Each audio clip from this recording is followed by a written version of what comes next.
Il était comme un loup dans l'église, il chantait son chant mystérieux, ça résonnait.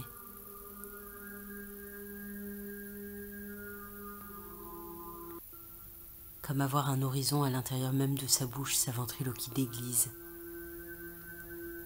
Si le chant est l'art des muqueuses, et de l'autre viande du silence, comme chanter avec les voix de ceux qui sont morts. Je te confierai toute ma mémoire d'une seule minute.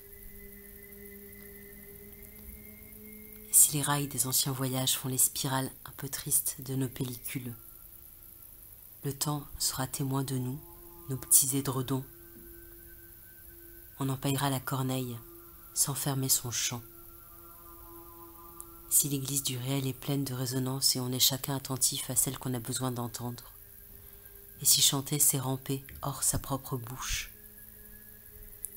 Rat des villes et si mortel, je longe moi aussi mes extases.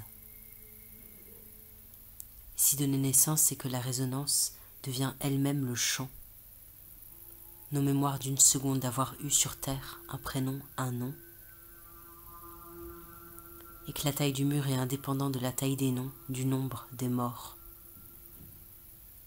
On souffle dans l'église une bougie, comme c'était un rire d'enfant,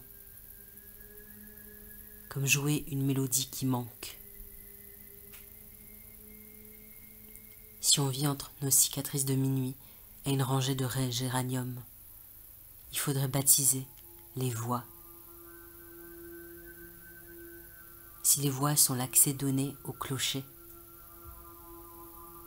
quelle musique ça ferait son chant de loup la nuit dans la longue tour Montparnasse. Les voix, leur force de lumière et leur fragilité de vitraux en péril. Les voix qu'on entend et celles qu'on n'arrive plus à entendre. Il faudrait faire de chaque force et douceur de voix l'autel de mémoire et consolation. Petite mémoire d'une seconde, un prénom donné.